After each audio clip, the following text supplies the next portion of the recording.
Hey there, I'm just going to go over a couple things on setting up your controls on the bike.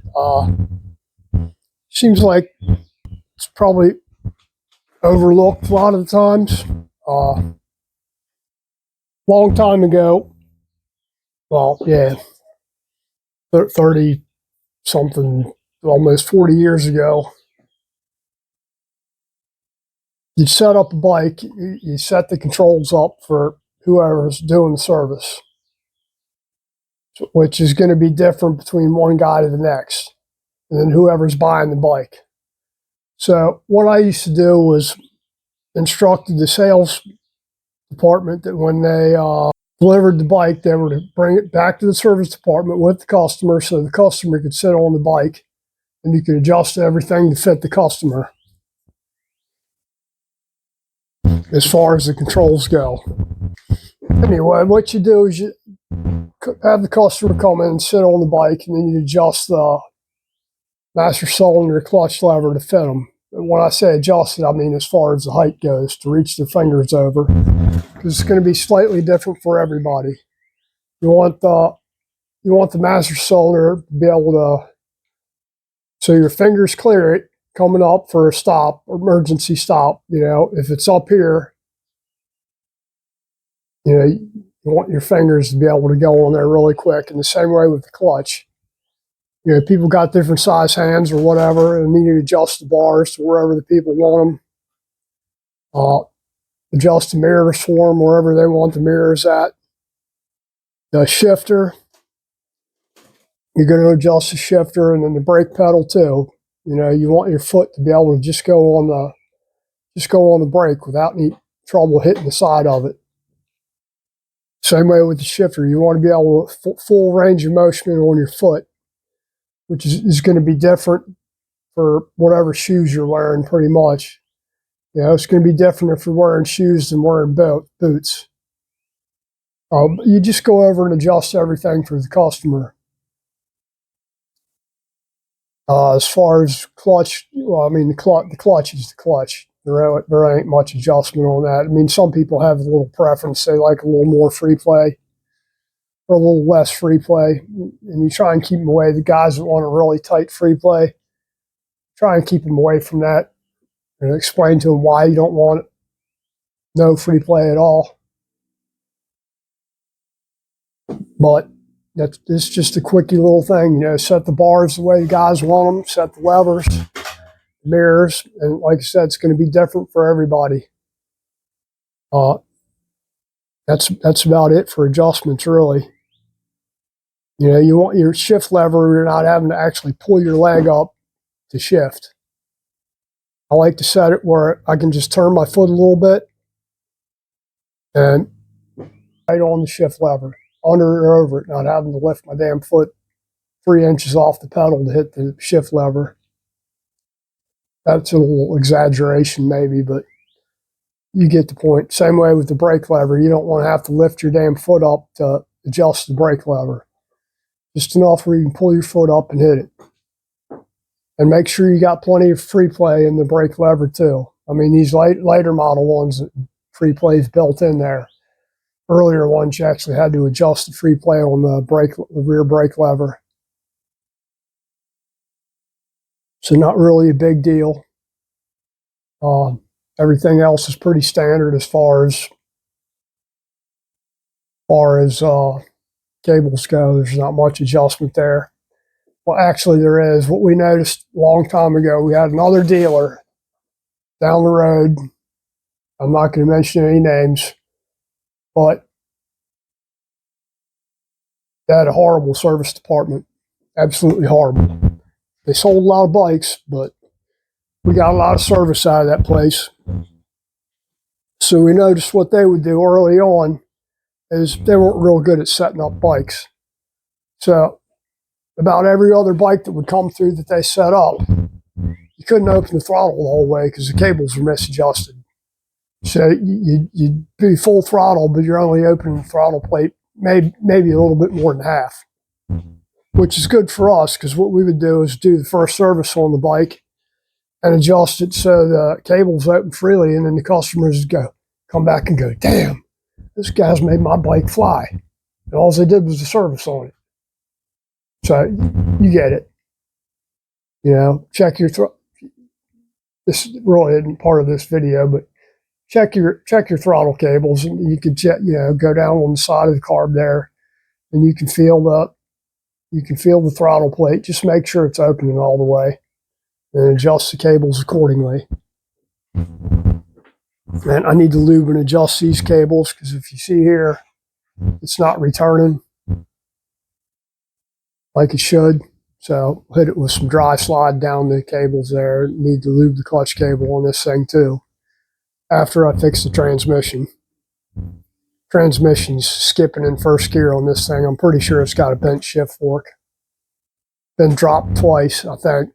Well, I don't know from the previous owner, but my son laid it down when a car pulled out in front of him, and low speed, but still, it landed on the left side.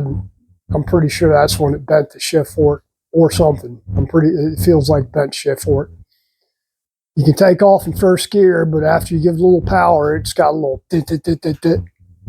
You know, maybe 2 or 3 times dit, dit, dit, like it's skipping, wanting the gears, wanting the dog engagement from one gear to the next is off. So when you put a little power to it, dogs want to jump out.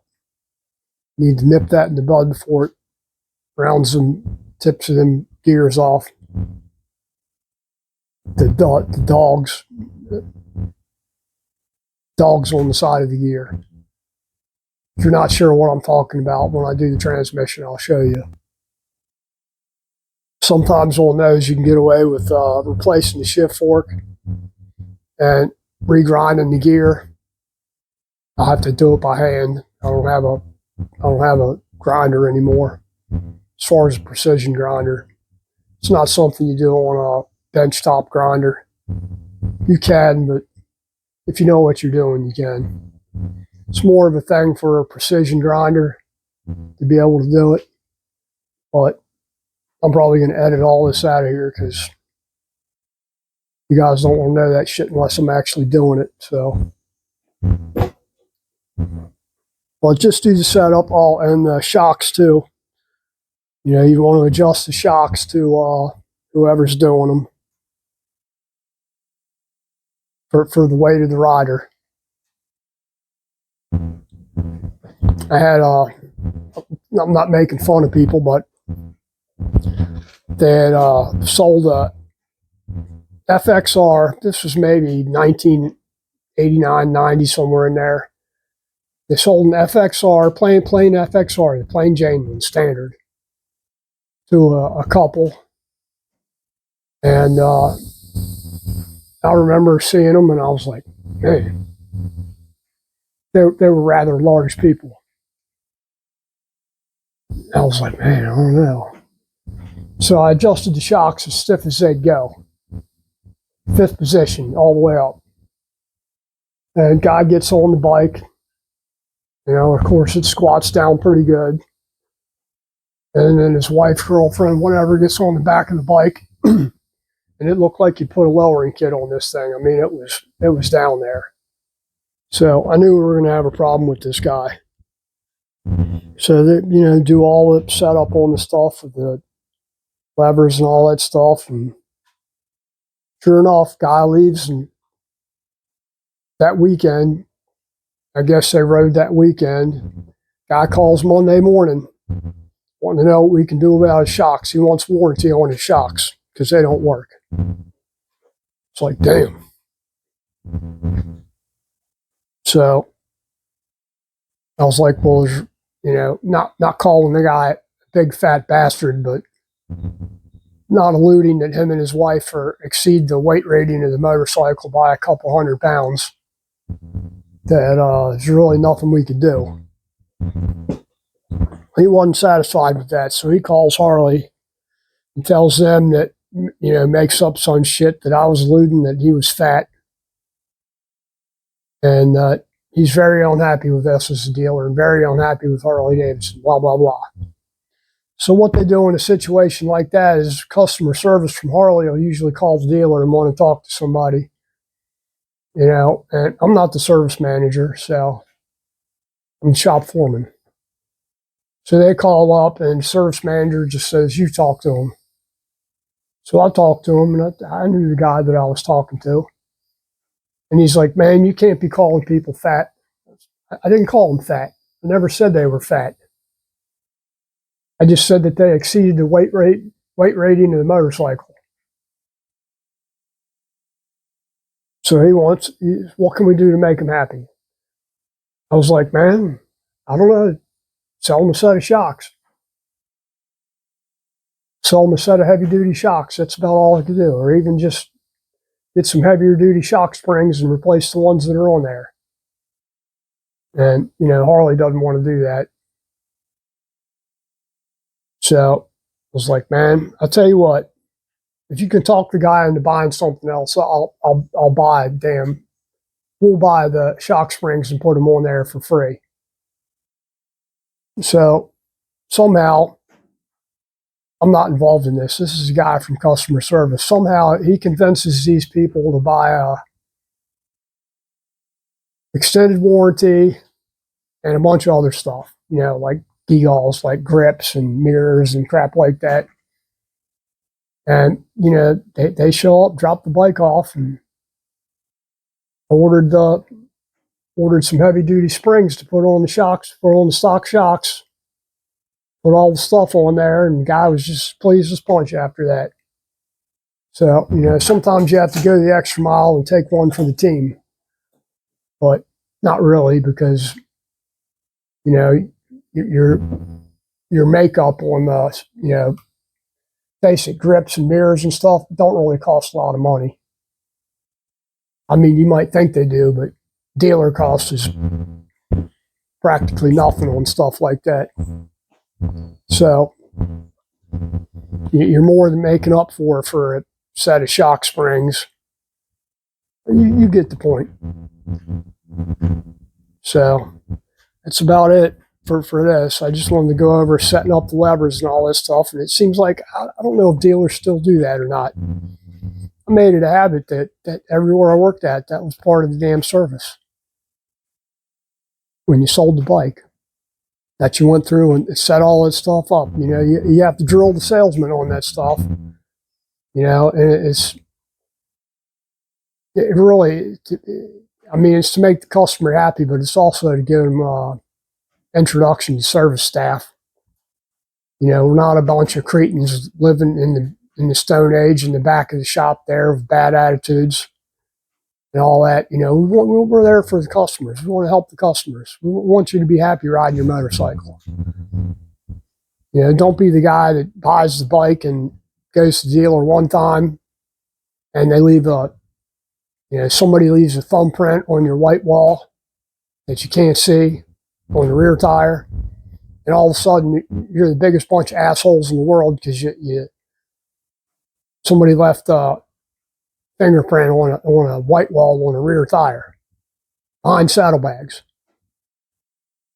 But it is what it is. So anyway, you get the idea about setting that stuff up. I've been running my mouth here for a couple minutes now, so that's long enough. Anyway, you guys take care. Get that stuff adjusted so it's more comfortable when you're riding.